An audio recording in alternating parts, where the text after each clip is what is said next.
Hi everyone.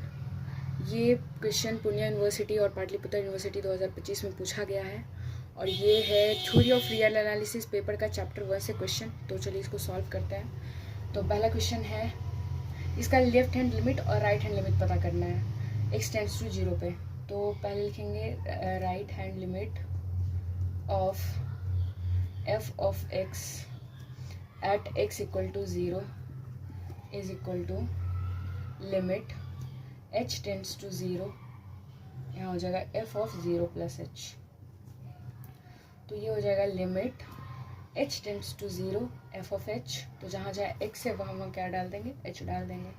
तो ये हो जाएगा limit h tends to 0 e का power 1 upon h minus 1 upon e का पावर 1 अपॉन h प्लस 1। अब हम क्या करेंगे कि इसका न्यूमरेटर और डिनोमिनेटर दोनों में e का पावर 1/h से डिवाइड करेंगे।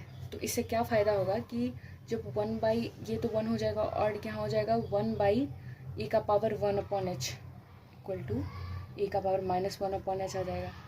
यहाँ 0 का वैल्यू रखेंगे तो ये हो जाएगा e का पावर माइनस इन्फिनिटी। ठीक है, ये हो जाएगा 1 अपॉन e का पावर इन्फिनिटी, ये हो जाएगा 1 अपॉन इन्फिनिटी इक्वल टू 0। तो सॉल्व करने में बहुत आसान हो जाएगा। तो चलिए dividing numerator and denominator by e to the power 1 upon h। ठीक है, तो ये हो जाएगा limit h tends to 0 1 minus e का power minus 1 upon h upon 1 plus e का पावर माइनस 1 अपॉन h। ठीक है, अब जब इसमें हम h का वैल्यू डालेंगे तो ये हो जाएगा 1 माइनस, हम जानते हैं e का पावर माइनस 1 अपॉन h का वैल्यू क्या होता है 0। तो 1 माइनस 0 अपॉन 1 प्लस 0 यानी कि 1 हो जाएगा। इसको मान लेंगे क्वेश्चन 1। ये हमारा राइट हैंड लिमिट है। ठीक है, अब लेफ्ट हैंड लिमिट पता करते हैं। Left hand limit of f of x at x equal to 0, ये हो जाएगा limit h tends to 0 f of 0 minus h which is equal to limit h tends to 0 f of minus h is equal to, जहाँ जहाँ x है वहाँ minus h जाएगा, e का power limit h tends to 0 e का power minus 1 upon h minus 1 e का power minus 1 upon h plus 1। यहाँ पहले से ही का पावर माइनस 1 अपॉन h है तो यहाँ कुछ करने की ज़रूरत नहीं है। ठीक है, तो ये हो जाएगा, h का वैल्यू रखेंगे तो ये हो जाएगा e का पावर माइनस 1 बाई h क्या है 0 है। तो ये हो जाएगा 0 माइनस 1, ये हो जाएगा 0 प्लस 1, यानी कि इसका वैल्यू हो जाएगा माइनस 1। इसका मतलब क्या है कि राइट हैंड लिमिट और लेफ्ट हैंड लिमिट दोनों एग्जिस्ट कर रहा है पर दोनों इक्वल नहीं है। तो हम इसको लिखेंगे left hand from equation 1 and 2, left hand limit and right hand limit exist but not equal, पर बराबर नहीं है। ठीक है, यानी कि limit h tends to 0 f of 0 plus h is not equal to limit h tends to 0 f of 0 minus h। Therefore limit of f of x at x equal to 0 does not exist। ठीक है, दोनों limit exist कर रहा है पर equal नहीं है, इसीलिए इसका लिमिट एग्जिस्ट नहीं करेगा। एग्ज़ाम में हमें पूरा इतना लिखना पड़ता है, लैंग्वेज भी पूरा लिखना पड़ता है ताकि प्रॉपर पूरा मार्क्स आ पाए। हम सेकेंड क्वेश्चन को देखते हैं। तो राइट हैंड लिमिट, सेकेंड का बनाया, right hand limit of f of x at x equal to 0 is equal to limit h tends to 0 f of 0 plus h which is equal to limit h tends to 0 f of h।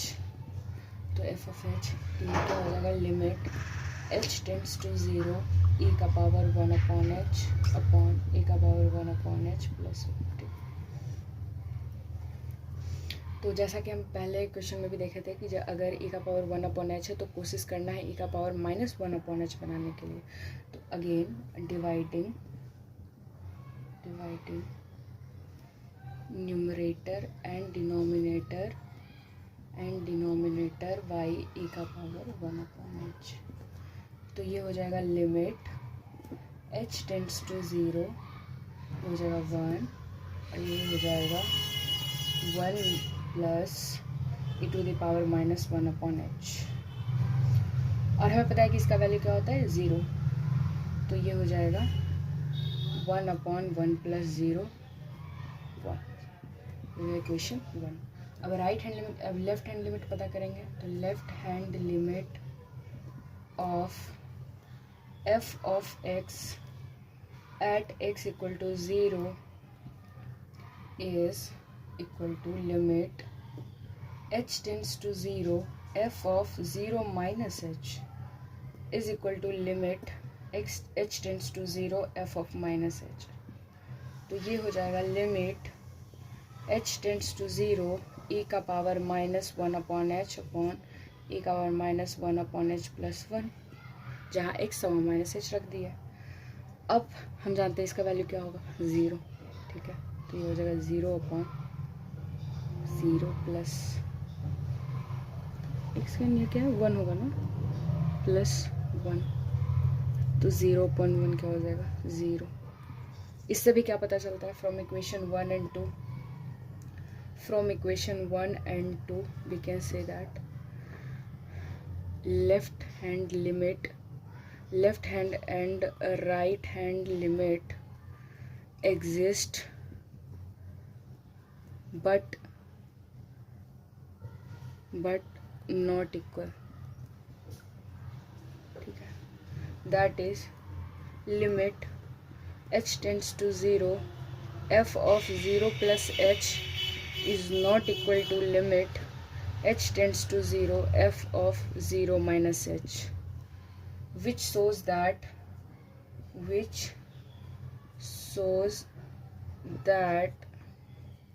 limit